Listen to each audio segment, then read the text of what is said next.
இன்றைய தினம்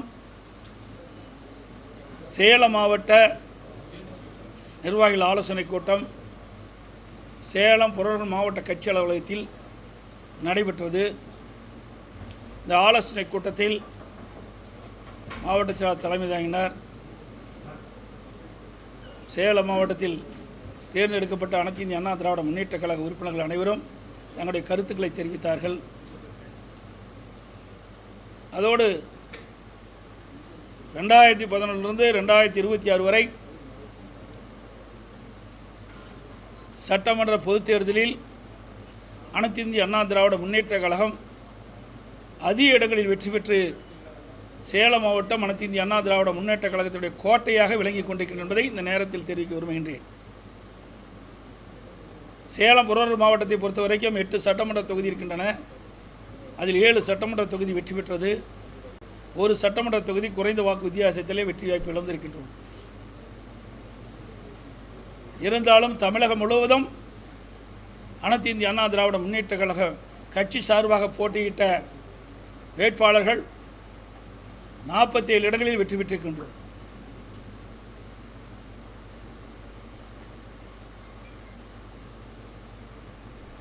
இன்றைய தினம் தமிழகத்தில் ஆட்சி நடக்கிறதா இல்லையா என்று சந்தேகம் நிலவிக் கொண்டிருக்கின்றது. அனைத்து இந்திய அண்ணா திராவிட முன்னேற்ற கழக ஆட்சி இருக்கின்ற பொழுது பல்வேறு திட்டங்களை கொண்டு வந்து சேலம் மாவட்டம் மட்டுமல்ல தமிழ்நாட்டில் இருக்கின்ற அனைத்து மாவட்டங்களும் வளர்ச்சி பெறுவதற்கு அதிமுக அரசாங்கம் பல்வேறு நடவடிக்கை எடுக்கப்பட்டது. பல்வேறு பாலங்கள் கட்டி கொடுக்கப்பட்டன, பல மாவட்டங்கள் பிரிக்கப்பட்டன, சட்ட ஒழுங்கு பாதுகாக்கப்பட்டது, போதைப்பொருள் கட்டுப்படுத்தப்பட்டது. அனைத்து இந்திய அண்ணா திராவிட முன்னேற்ற கழகம் தேர்தல் நேரத்திலே கொடுக்கப்பட்ட வாக்குறுதி பெரும்பாலும் நிறைவேற்றப்பட்டது. இப்படி பல்வேறு திட்டங்களை கொண்டு வந்து அரசாங்கம் அதிமுக அரசாங்கம் இருந்த என்பதை இந்த நேரத்தில் தெரிவிக்க விரும்புகின்றேன். அனைத்து இந்திய அண்ணா திராவிட முன்னேற்ற கழகத்தை பொறுத்த வரைக்கும் ஆட்சியில் இருந்தாலும் இல்லாவிட்டாலும் மக்கள் பிரச்சனை என்று வருகின்ற பொழுது அந்த மக்களுடைய பிரச்சனையை தீர்ப்பதற்கு முதல் குரல் கொடுக்கின்ற கட்சி அனைத்து இந்திய அண்ணா திராவிட முன்னேற்ற கழக கட்சி என்பதை இந்த நேரத்திலே தெரிவிக்க விரும்புகின்றேன். அதோடு காவிரி நதிநீர் பிரச்சனை 50 ஆண்டு காலம் தீர்க்க முடியாத பிரச்சனை. 1986 பொன்மனச்செம்மல் புரட்சித் தலைவர் எம்ஜிஆர் அவர்கள் காவிரி நதிநீர் பிரச்சனை சம்பந்தமாக வழக்குகளை தொடக்கப்பட்டு அம்மா இருக்கின்ற பொழுது சட்ட போராட்டம் நடத்தப்பட்டு அம்மா மறைவுக்கு பிறகு அம்மாவுடைய அரசு தொடர்ந்து உச்சநீதிமன்றத்திலே மூத்த வழக்குகளை வைத்து ஒரு நல்ல தீர்ப்பை காவிரி நதிநீருக்கு நாம் பெற்றோம். விவசாயிகள் வயிற்றிலே பாலை வாத்தோம். ஆண்டுக்கு 177.25 டிஎம்சி தண்ணீர் கர்நாடக அரசு கர்நாடக அணையிலிருந்து தமிழ்நாட்டுக்கு திறந்து விட வேண்டும் என்ற தீர்ப்பை பெற்ற அரசு அனைத்து இந்திய அண்ணா திராவிட முன்னேற்ற கழக அரசு. இன்றைக்கு அதுக்கு எதிராக குந்தகம் ஏற்படுமோ என்ற அச்சம் இப்பொழுது விவசாயிகளிடத்தில் நிலவிக் கொண்டிருக்கின்றது. அண்மையிலே புதிதாக தேர்ந்தெடுக்கப்பட்ட தமிழக வெற்றி கழகம் அரசாங்கம் டிவிக்கு அரசாங்கம் மேகதாது அணை கட்டுவது குறித்து தீர்மானம் கொண்டு வந்தார்கள், தனி தீர்மானம். அதிலே நடுவர் மன்றம் அமைக்கப்படும் என்ற ஒரு அறிவிப்பை வெளியிட்டிருக்கின்றார்கள். ஏற்கனவே உச்சநீதிமன்றம் தெளிவான தீர்ப்பை கொடுத்திருக்கின்றது. 15 ஆண்டுகளுக்கு அந்த தீர்ப்பு தொடரும் என்று அறிவித்திருக்கின்றார்கள். கீழ்ப்படுகை மாநிலத்தினுடைய அனுமதி இல்லாமல் மேல் படுகையில் இருக்கின்ற மாநிலம் எந்த ஒரு கட்டுமானத்தையும் காவிரி ஆற்றிலே செயல்படுத்தக்கூடாது என்று தீர்ப்பை கொடுத்திருக்கின்றது. அதோடு காவிரி நதி பாசனம் பெறுகின்ற மாநிலங்கள் பாதிக்காத அளவிற்கு ஒரு நல்ல தீர்ப்பை உச்சநீதிமன்றம் வழங்கியிருக்கின்றது. அந்த தீர்ப்பிலே காவிரி நதிநீரை தடுக்கவோ தேக்கவோ திருப்பி அனுப்பவோ கூடாது என்ற தீர்ப்பை கொடுத்திருக்கின்றது. அப்படி இருக்கின்ற பொழுது நடுவர் மன்றம் தேவையற்றது. ஒரு குழப்பத்தை ஏற்படுகின்ற விதமாக புதிய அரசாங்கம் இதை அறிவித்திருக்கின்றது. விவசாயிடத்திலே மிக கொந்தளிப்பை ஏற்படுத்தியிருக்கின்றது. குறிப்பாக டெல்டா மாவட்ட விவசாயிகளிடத்திலே மிகப்பெரிய அச்சம் ஏற்பட்டிருக்கின்றது. இன்றைக்கு ஊடகத்தின் வாயிலாக பார்த்தேன், தமிழகத்தில் இருக்கின்ற முக்கிய விவசாய சங்க தலைவர்கள் நடுவர் மன்றத்தை பற்றி குறிப்பிட்டு பேசியிருக்கின்றார்கள். நடுவர் மன்றம் தேவையற்றது என்று. நானும் சட்டமன்றத்திலே இதை வலியுறுத்தி பேசியிருக்கின்றேன். என்னை போல கம்யூனிஸ்ட் கட்சிகளும் மற்ற கட்சிகளும் இந்த நடுவர் மன்றம் தேவையற்றது என்று சட்டமன்றத்தில் வலியுறுத்தியிருக்கிறார் என்பதை இந்த நேரத்தில் தெரிவிக்க விரும்புகின்றேன்.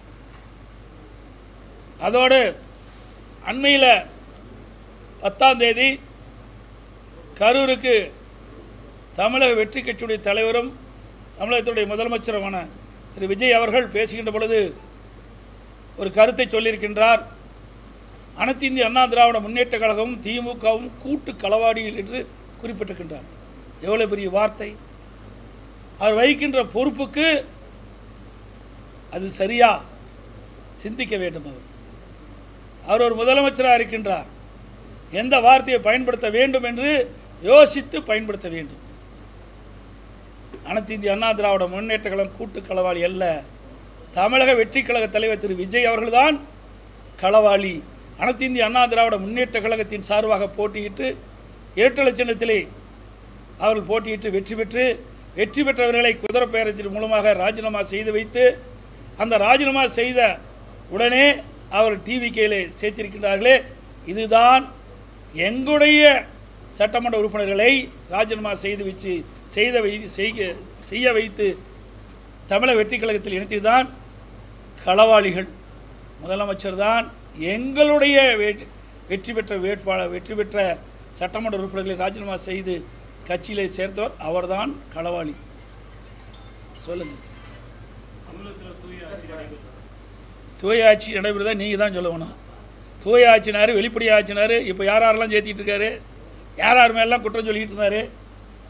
குற்றம் சொல்லுவர்களாம் அவருடைய இயக்கத்தில் இணைச்சிக்கிட்டு தான் இருக்காரு. அப்போ எங்கே போய் தூய ஆட்சி, எங்கே வெளிப்படைத்தன்மை இருக்குது? இந்த ஆட்சியில் என்ன செஞ்சாங்க? இந்த 60 நாட்கள் ஓடி போச்சு. இந்த 60 நாட்களில் இந்த ஆட்சியில் செய்த சாதனை என்ன? ஒன்று செஞ்சுருக்கிறாங்க. அதுவும் செஞ்ச மாதிரி தெரியல. சிங்கப்பெண் சிறப்பு அதிரடிப்படையினர். எனக்கு இரவில் ஒரு பிரச்சனை நடந்தால் அந்த சிங்கப்பெண் சிறப்படைக்கு யார் பாதுகாப்பு கொடுக்குது? இது ஏற்கனவே அனைத்து இந்திய அண்ணா திராவிட முன்னேற்ற கழக அரசாங்கம் இருக்கின்ற பொழுது, அம்மாவுடைய அரசாங்கம் இருக்கின்ற பொழுது காவலன் செயலி என்ற ஒரு அறிவிப்பை கொடுத்தோம். அதில் ஆப்பில் எல்லா போலீஸ் ஸ்டேஷனுடைய நம்பரும் இருக்கும். அதில் ஏதாவது அந்த பெண்மணி எங்காவது பெண்கள் பாதிக்கப்பட்டால் அருகில் இருக்கின்ற காவல் நிலையத்துக்கு அதை தெரிவித்தா உடனே வந்து காப்பாற்றுவாங்க. ஆனால் இதெல்லாம் ஒரு ஷோ. இதனால் மக்களுக்கு நன்மை கிடைக்குதா என்றால் எனக்கு தெரிஞ்ச வரைக்கும் இன்னும் காலப்போக்கில் தான் தெரியும். அதான் நீ கரூர் பேச்சை பார்த்தீங்களே, கரூர் பேச்சை இன்னும் முதலமைச்சர் அந்தஸ்துக்கே வரல. அவர் நாலாங்கட்ட பேச்சாளர் கூட தான் பேசிகிட்டு இருக்காரு. பஞ்சு டைலாக் பேசிகிட்டு இருக்காரு. ஆக்கப்பூர்வமான கருத்துக்களை பேச வேணும். தக்க வைக்கிறது இல்லைங்க. தக்க வைக்கிறதுங்கிறதா தவறானது. ஒரு கட்சியில் வெற்றி பெற்ற பிறகு இதுவரைக்கும் தமிழக வரலாறு இப்படிப்பட்ட நிலைமை இல்லை. இதுதான் முதல் நடக்குது. இன்னும் சொல்ல போனால் நிறைய ஓப்பனாக பேச முடியாது. இன்றைக்கு அது சொல்லக்கூடாது. அதை நம்ம பிறகு சில விஷயங்களை சொல்ல முடியும், சில விஷயங்களை சொல்ல முடியாது. என்ன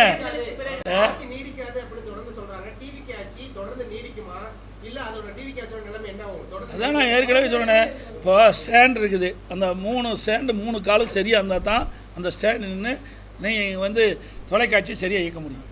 இப்போ அவருக்கு இருக்குது 2 கால் தான் இருக்குது. ஒரு கால் இரவல் கால். அது இடர்ச்சின்னு வச்சுக்க. எப்படி இந்த நம்முடைய கேமரா சாஞ்சிருமோ அது மாதிரி இந்த ஆட்சி சாஞ்சி போயிடும். அந்த கூட்டணி கட்சியில் அங்கம் வைக்கின்ற தலைவர்களை அனுசரிக்க வரைக்கும் இந்த கட்சி நிலைக்கும். இன்றைக்கு அந்த கூட்டணியில் அங்கம் வைக்கின்ற கட்சி தலைவர்களாக நாளுக்கு ஒரு செய்தி சொல்லிகிட்டு இருக்கிறாங்க. நீங்கள் எல்லாம் பத்திரிகையில் ஊடகத்தில் வருகின்ற செய்தி தான் நான் சொல்கிறேன். தினந்தோறும் ஒரு செய்தி சொல்லிகிட்டே இருக்கிறாங்க. ஒரு கட்சி தலைவர் என்னங்கிறாரு, நாங்கள் மேதகு ஆளுநர் ஆட்சி வரக்கூடாது என்பதற்காக ஆதரவு கொடுக்குறோம், ஆனால் திமுக கூட்டணியில் அங்கம் வைக்கங்கிறார். அடுத்த நாள் வேறு மாதிரி ஒரு கருத்து சொல்கிறார். இப்படி முரண்பட்ட கருத்து சொல்லுகின்ற கட்சியை நம்பித்தான் ஒரு ஆட்சி செஞ்சுட்டு இருக்காரு. இவர் பெரும்பான்மையோட ஆட்சி இல்லை. அவர் 108 இடத்துல ஜெயிச்சிருக்கார். மீதியெல்லாம் மற்ற கட்சி வெற்றி பெற்று அதிலிருந்து சட்டமன்ற உறுப்பினர் இரவல் வாங்கி தான் ஒரு ஆட்சி நடத்துகிறார். தேர்தலுக்கு முந்தைய என்ன சொன்னார்? திராவிட கட்சியினுடைய சரியில்லை, 2 திராவிட கட்சியும் சரியில்லை. இப்போ ஒரு திராவிட கட்சியில் பல கூட்டணிகள் அங்கம் வச்சு அதில் வெற்றி பெற்று அதில் வந்தவர் தான் அந்த ஆட்சி அமைப்பதற்கு உறுதுணையாக இருக்கிறாங்க. அப்புறம் தேர்தல் ஒரு பேச்சு, தேர்தல் முடிஞ்ச ஒரு பேச்சா? இரட்டை வேணுமா?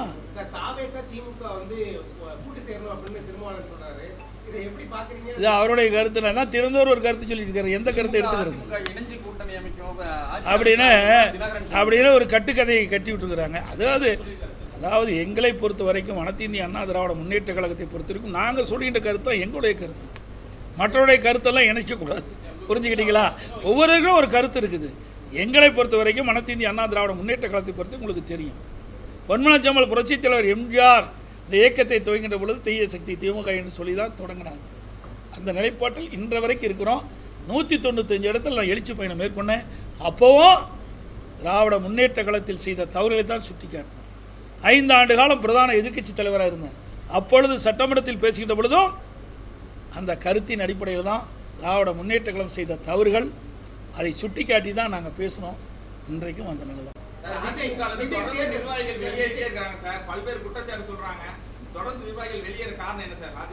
ஏங்க வெளியேற காரணம்னா அவையில் தான் கேட்கணும். இதான் இங்கே இருக்கிறாங்க, அவர் எல்லா வெளியே இங்கே இருக்கிறோம், எல்லா கருத்தும் இருக்குது. அண்ணா திமுகவை பொறுத்த வரைக்கும் அவர்கள் மாதிரி குறுகிய வட்டத்தில் இல்லை. இன்றைக்கு ஏற்கனவே அம்மா இருக்கின்ற பொழுது அமைப்பு நீதியாக 9 பேர் தான் நியமித்து வந்தாங்க. இன்றைய கால சூழ்நிலைக்கு தகுந்தவாறு ஒவ்வொரு அமைப்புக்கும் 30லிருந்து 40 பேர் அமைச்சிருக்கிறோம். 30லிருந்து 40 பேர் பொறுப்பாளராக இருக்கிறாங்க. அதில் 1-2 வெளியே இருக்கின்ற பொழுது பத்திரிகையிலையும் ஊடகத்திலையும் நாள்தோறும் வெளியேறான்னு செய்தி வெளியிட்டால் நாங்கள் என்ன செய்வது?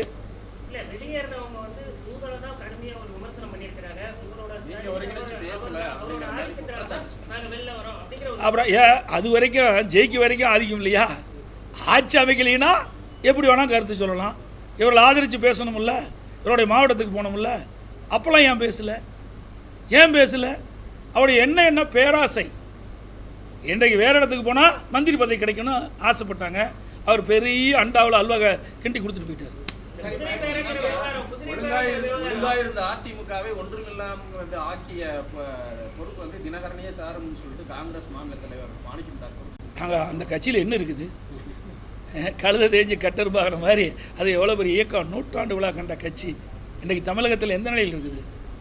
அவர் பேசுகிறாரு, ஏதோ புதுசாக வந்திருக்கிறாரு, ஏதாவது பேசி விறுவிறுப்பான செய்தி வெளிவரணுங்கிறதுக்காக அந்த கருத்தை அவர் சொல்லியிருக்கிறார். காங்கிரஸ் நிலைமை பரிதாபமான நிலைமை. இப்போ தனியாகவே ஜெயித்தாங்க, திமுக ஆதரோடு போட்டிட்டாங்க, பல கட்சிகள் ஒன்றாக சேர்ந்தது, அப்போ ஜெயித்தாங்க. அப்போ கூட என்ன சொன்னார்? இதே திராவிட முன்னேற்ற கழக தலைவர் திரு ஸ்டாலின் அவர்கள் முதலமைச்சராக இருக்கும்போது எங்கள் கூட்டணி பலம் வாய்ந்த கூட்டணி, கொள்கை கூட்டணி. நாங்கள் இப்போ என்ன ஆச்சு? கொள்கையும் கிடையாது, கூட்டணியும் இல்லை, எல்லாம் சிதறுண்டு. இன்றைக்கு அவருடைய சுய லாபத்திற்காக திமுக தலைமையில் வெற்றி பெற்று மாற்று அணிக்கு போய் அங்கே போய் பதவி வாங்கி இன்றைக்கு அதிகாரத்தில் இருக்கிறாங்க. இதில் எங்கே போய் கொள்கை இருக்குது? எதுவுமே இல்லையே. தேர்தல் அறிக்கையில இந்த விவசாய கடன் தள்ளுபடி கொண்டு சொன்னாங்க, அதுலயும் பண்ணல. இப்ப காவிரி மேலாண்மை விவகாரத்துல அந்த கர்நாடக அணையெல்லாம் நிரம்பிருச்சு, ஆனா இது வரைக்கும் தண்ணி திறக்கல. ஆனா இவர் வந்து நாம் ஏதோ பேசணும்னு சொல்றாங்க, ஆனா நான் பேசி 2 தரப்புலையும் சண்டை வரக்கூடாது, பிரச்சனை வரக்கூடாது அப்படின்னு சொன்னா விவசாயிகளுக்கு தண்ணீர் இது வரையும் காவிரி அணையில வரல, டெல்டாவிலையும் ரொம்ப சிரமப்படுறாங்க. ஆனா விவசாயிகள் மீது எந்த ஒரு அக்கறை இல்லாத மாதிரி ஏங்க அதாங்க கட்சி ஆரம்பிச்சா 2 வருஷம் ஆகுது. ஏதாவது அனுபவம் இருந்தால் பரவாயில்ல, விவசாயிகளை பற்றி சிந்திச்சா பரவாயில்ல, விவசாயிகள் என்ன கஷ்டப்படுறாங்கன்னு தான் பரவாயில்ல. அதெல்லாம் அதுக்கு முன்னுரிமை கொடுப்பாரு. அதான் என்ன, இப்போ அவருடைய அட்வைசர் யார்? தேர்தல் வகுப்பாளர் தான் அட்வைசர். இதுக்கு முந்தி இருந்த திமுக தான் சரி, அண்ணா திமுக தான் சரி, நான் இருக்கும்போது சரி, அட்வைசராக போடுறதா ஒரு அனுபவமிக்க துறை வாரியாக அனுபவம் வாய்ந்த ஒரு துறை செயலாளரை நாங்கள் போடுவோம். அவருடைய அட்வைஸெல்லாம் கேட்போம், அவருடைய ஆலோசனைலாம் கேட்போம், செயல்படுவோம். ஆனால் இவர் ஒரு புதுமை படைச்சிருக்காரு. சினிமாவில் புதுமை படைக்கின்ற மாதிரி ஒரு அரசாங்கத்தில் இவர்களுக்கு யாரெல்லாம் தேர்தல் நேரத்தில் ஆதரவாக இருந்தாங்க, ஆலோசகராக இருந்தாங்க, அவரெல்லாம் இன்றைக்கு அட்வைசராக போட்டிருக்காரு. இன்னொன்று வேடிக்கை என்ன, ஜனநாயகம் படத்தினுடைய தயாரிப்பாளரை இன்றைக்கு அவர் வந்து டெல்லி சிறப்பிரதியாக போட்டிருக்காரு. அடுத்து இன்னொன்று எடிட்டிங்கராக யாரும் ஒருத்தர் போட்டிருக்கான்னு எனக்கு வந்த தகவல். இது பண்ணால் கொஞ்ச நாளில் அவருடைய மேக்கப் மேனுக்கும் அவர் ஏதாவது பதவி கொடுத்துருவார். ஆக எல்லாமே சினிமா ஆக்கிட்டார். அரசாங்கம் என்பது ஒரு கேள்விக்குறியாகிவிட்டது என்பதை இந்த நேரத்தில் தெரிவித்து அனைத்து ஊடகங்களுக்கும் நன்றி, வணக்கம்.